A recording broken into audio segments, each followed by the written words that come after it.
In session 19 of the Lost Man of Phandelver, Group 89 had leapt down the well of Old Owl Well and had come across fought some snakes and had come across a puzzle involving 4 statues and a clock face, as well as a broken disc that needed to be repaired. So we'd had 2 weeks to ponder this as players, and our characters have now pretty much resolved what's happened. We managed to solve the puzzle in I would say no short amount of time, but I think the players had enough time to really sort of figure out what to do and how to do it. So we first of all realised that this basically is like a clock face, and that the 2 arms on 4 of the statues can be removed.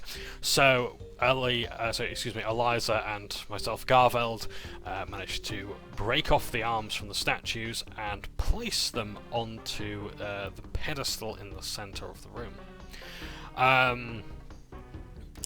And we find that the arms are of different length. So one is the hour arm and one is the minutes arm. And we kind of forgot which arm was which is the small. Which is for the hour, which is for the minute. Was it the smaller or the longer arm? Not very good. We managed to slot them on very quickly. And while this is going on, we also have the puzzle of the disc to solve as well. So we have this sort of like crystal disc that has 3 emblems in it. One of a sun, one of a moon, and one of a star. And we managed to piece it together.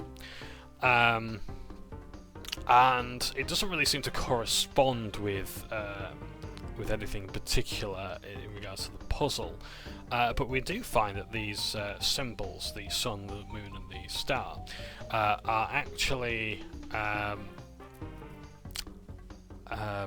buttons of a sort, or sigils that we can press or hover our fingers over and control the arms on the clock face.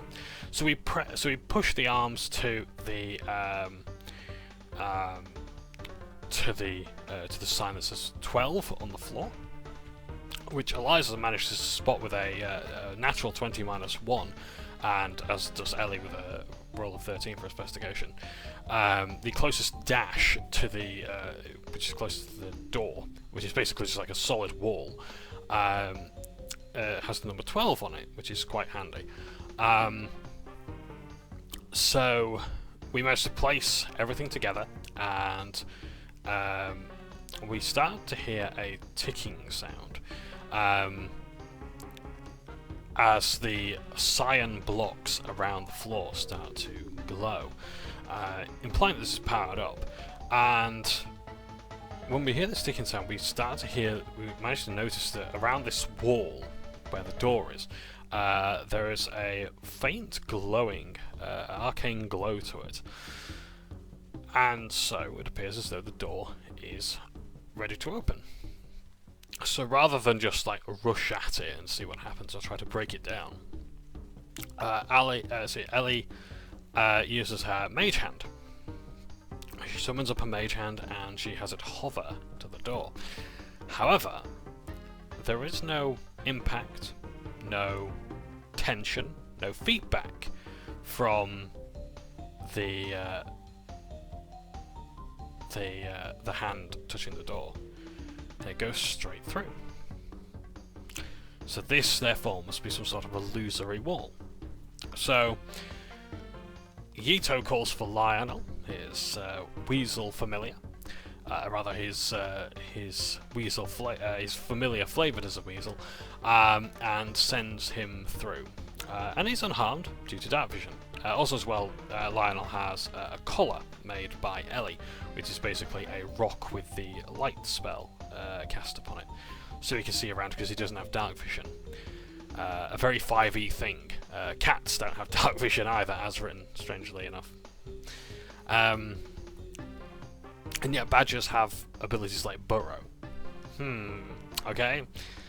Yeah, we talked a lot about the many wording problems with 5e that I think are going to have to be revised in the next edition, or the upcoming 5.25e in 2024. Anyway, through Lionel, Yuto manages to see that there's a statue covered in lichen. I thought it was pronounced lichen, or lychee, or lichen. Lichen, moss, algae, a statue of some sort of water beast, a raised fountain sans water. There's also a picture frame, a dragonborn wizard pondering their orb. No joke. That was the narration that we were given, and I thought that was fantastic. Are they pondering their orb by any chance? Now, after a minute of Lionel's observations, the hour hand moves, and I have to try and push it back to where it was with a strength check of 20, 18 plus 2, and manage to bring it back to the 12 o'clock point, and the door lights up again. So it implies as though the door has to be facing, the hands of the clock have to face midnight, or midday, depending on how you look at it. They have to point 12 on the clock, basically, to open up the door. Fairly simple puzzle, and to be honest, I have to commend our DM for making such a simple puzzle, because, well, I say that, it was like all the clues were very elaborate, but the solution was very simple. And I'm glad we sort of figured it out in the end, because I didn't want to be spending ages. I think another player as well I spoke to said, like, we don't want to spend forever trying to solve this, like, we just progress, you know? So, anyway. So, Yuto gingerly approaches. Gingerly, I think, is Yuto's player's favourite word throughout this campaign. He approaches the disc and he presses the star button, which commands it to still. And the door, and like the hands, whenever they move, they will stop, if only temporarily. But pressing the moon button brings them back, and pressing the sun button brings them forward. So, Ellie, Gito, and myself go in, while Eliza and Sister Garel, they have the silent bell of silent alarm, which will go off if things change too much. On the books are, so on the shelves to the northeasternmost side of the room are, on the shelves northeastern side of the room are a number of books, but very few of them are legible. Like, these books have been here for a very long time. One of the books is called Dragons, Drakes and Demons, and another is called The Hidden Similarities and Something or Other of the Weave. I didn't catch it. I have put here on my notes, insert Stuart Lee, Harry Potter and the Stick of Nothing meme here. So, I may do that yet. Our DM does point out that if you destroy the book, it's your fault. So Ellie and Gito are very carefully trying to remove these books, and so Ellie's using a sleight of hand and a mage hand to roll sleight of hand to gain advantage with Gito to try and remove the books. Ellie, even with advantage, rolls 2 10s with a plus effing 8. She delicately removes the book from the bookshelf with a mage hand successfully, and Professor Eutoricles shouts out, "Yeetafix for everyone!" Speaking of which, actually, I've been enjoying Weetabix lately in the morning. It's quite good. Yeah, so he unfortunately doesn't have the languages to read it, but with comprehend languages, he can learn about the literal meaning of the books, which our DM is having to try and sort of decipher from any text you may have had planned. So one of the books is about the Weave, the goddess Mystra, also known as Midnight. Theories on how the divine creatures use magic, partially. It talks of dead zones in the Weave and planes of existence, using the unstable parts of the Weave to create the Mythalars, which are these like giant, I think, orbs used to not just to ponder, but also to power the floating cities. And Yuto's player then says, okay, so it's the theory, but not the engineering. It's pretty dope to Yuto, as he says, but not really to anybody else. He talks also of a new sphere controlling time rather than graviturgy, sorry, gravity, which I think is also going into the like School of Graviturgy from Explorer's Guide to Wildmount or some other Critical Role content. So yeah, so chronology rather graviturgy. Underlined beneath it is read time circle. Time circle? We know what one of those is, guys! Says Ito. So I'm looking at this statue towards the westernmost point of this room, and I roll a 20 on history to discover the purpose of the statue. It's or what it is. It's a very different form of water drake. Our DM had actually said it's an aboleth, or arbaleth. I think I'm thinking of arbalest. It's like a giant siege crossbow or something. Anyway, an aboleth, or some other distant cousin. But I don't think I would have known about it. So to me, it really just looks like a water drake of some kind. So yeah, Eliza rolls a nat 1 on a d20 to determine what's happening. On her side of the room with the clock hands, and the DM says it's only 5% chance it won't happen, and it does happen. The plate starts to shake and rumble and collapses into a bunch of pieces. The light dims and she rings the bell of silent alarm to the Ito. The light on the door now dims altogether, and she begins to piece the disc back together. Which doesn't really require much doing. She, along with Sister Grail, managed to piece it together just fine. And then this is where things get very, very explosive. Or Harry Potter and the Stick of Wood, or Harry Potter and the Forest of Embarrassment. In the southeasternmost corner of this room, just as Ellie has packed away yet another book with a 26 sleight of hand check,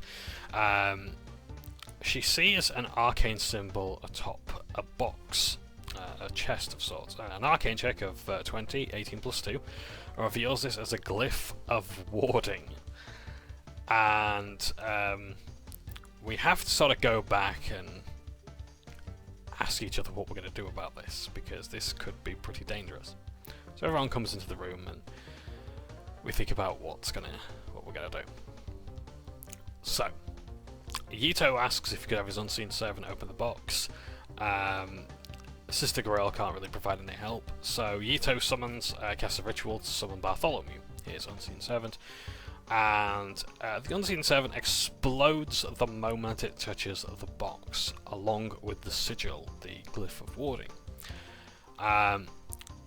Inside the box is exploded paper and ash from all the books on the shelves that have now just been utterly destroyed. However, most of the contents of the box that we know of are mostly intact. And Ellie Toscobble says, "It may not be the most refined use of magic, but if it works, it works." Eliza then goes to pick it up, and Ellie inspects the room. There's no more visible glyphs, and the box is jammed into the wall by the explosion, but otherwise intact. An investigation check of 18 from Eliza reveals that there are no glyphs, but there is water leaking from the side of the wall. There's cracks in the walls, but otherwise the area is Otherwise the area is safe. There's more creaking and cracks as the water starts pouring out, and Eliza starts ringing the bells. Is ringing the bell of Silent Alarm as she's running. The DM goes, "Wee woo, wee woo, wee woo." We successfully exfiltrate the room and lock it behind us, having extracted the a small jewellery box and a bigger box as well. And we take the contents and run. We now start to notice how this place is really flooding quite badly now, and there's no way that we could really sort of stop the leakage. Like, this is it now. This is like that old owl well is now officially done for. We start now to think of our escape plan. We only have really one chance of getting out, and that's through the rope that was tied outside the well, which Sister Gorel had the foresight to do so. Had we not done that, we would have actually had to roll for Constitution saving throws and maybe even athletics checks and things like that to see if we make it through the water. Because it's quite... yeah, it's going to be quite challenging. And we may even drown. So fortunately, that was good. So we're all drenched, our clothes are heavy and exhausted, but we make it up safe. And Eliza says that was something, and indeed it was. Just before Eliza wants us to have a break, at about 8:30 in the evening now, I thank Ellie and Eliza for saving my life with the snakes earlier. I have come to appreciate the adventuring life. Without fools like us, there would be no wisdom. And I hope we can glean some wisdom from these books. Ellie turns and extends a hand. I know you're all about death, but this adventure will try to keep you as long as she can. And I take a hand and I shake it enthusiastically with a grin. And Eliza says, at least you had a bath. And I do regret not using the soap while I was in there, to be honest, but because I bought like 5 silver pieces worth, which is like a block that big or something like that, you know. So. Well, it's not that big, but for the cost, it probably would be actually, because it's like 2 copper or something. Yeah, about 2 copper or something like that. In fact, not even that much, I don't think. I don't know.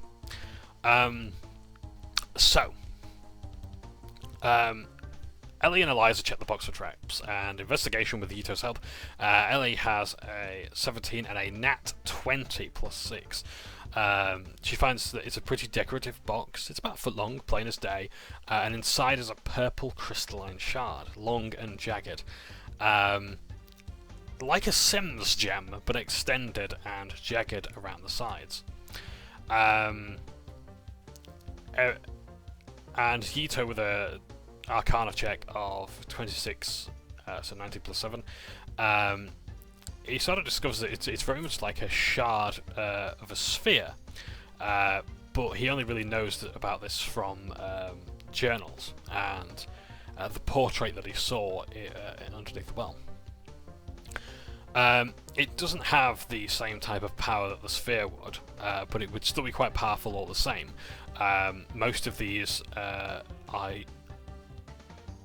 sort of spheres are used for accurate and precise teleporting without the use of circles. Touching it is fine, but using its magic in this raw, basically broken form may be dangerous. Identify would help if any of us had it.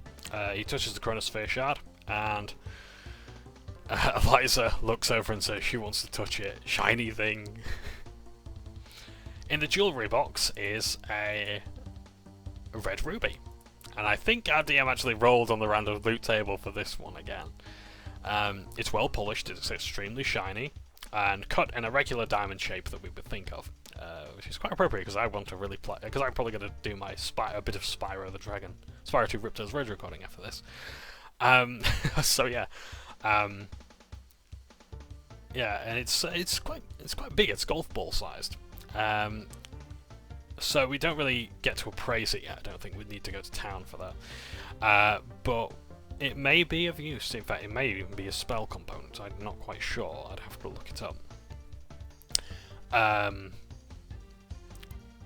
But we'll see.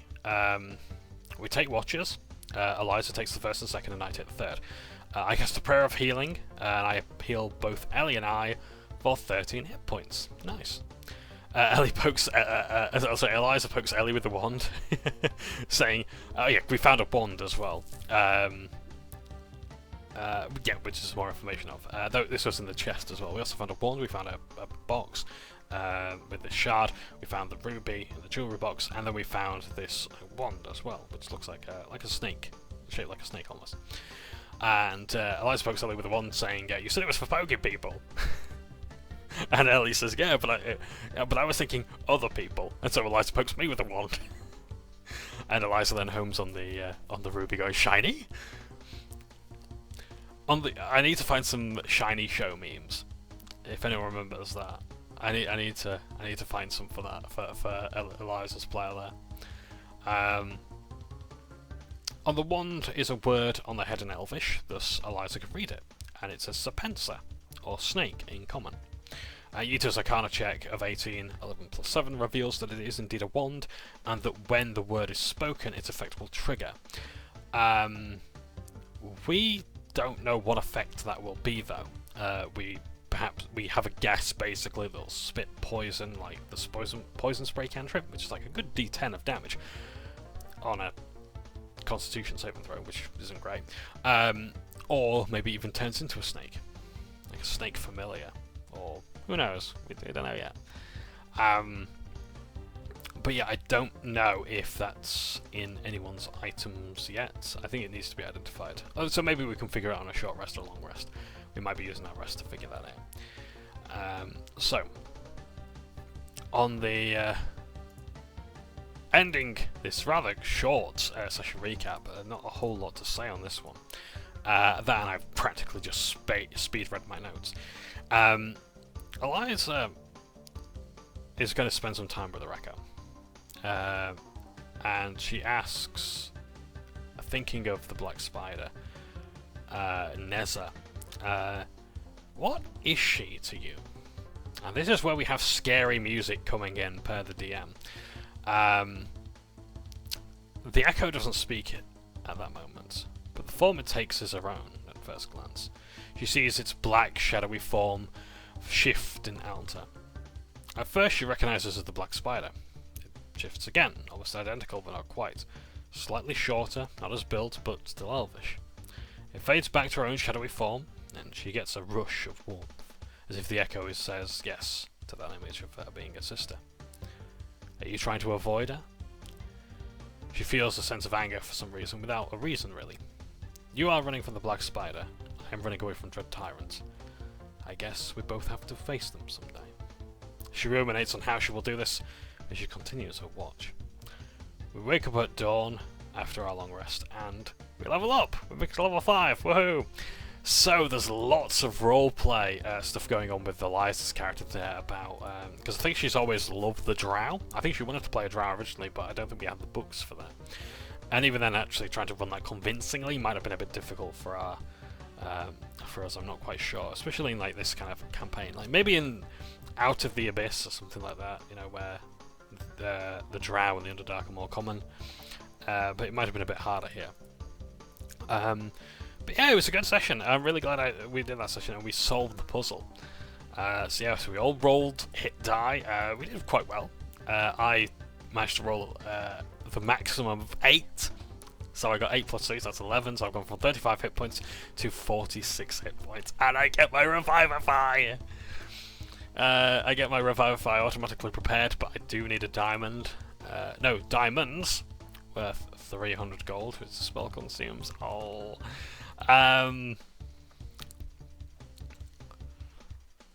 So yeah, so I've already got that prepared, so that's good. Yeah, proficiency bonus has gone up, so now my saving throws are 14 for my cleric ones and 13 for my my one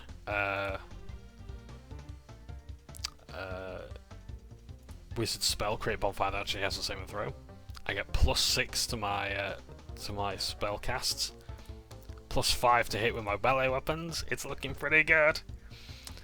And I do an extra dice with my cantrips, including my wizard ones. I do 2d8 with create bonfire. 2d8 with sacred flame, 2d8 with toll the dead, or 2d12 if they're taking damage, and word of radiance, 2d6. So now I can actually do the average, which is like 2 damage minimum if I hit, or rather if an enemy fails a constitution saving throw. So I'm quite pleased with that. Yeah, and I get vampiric touch as well. What a good one.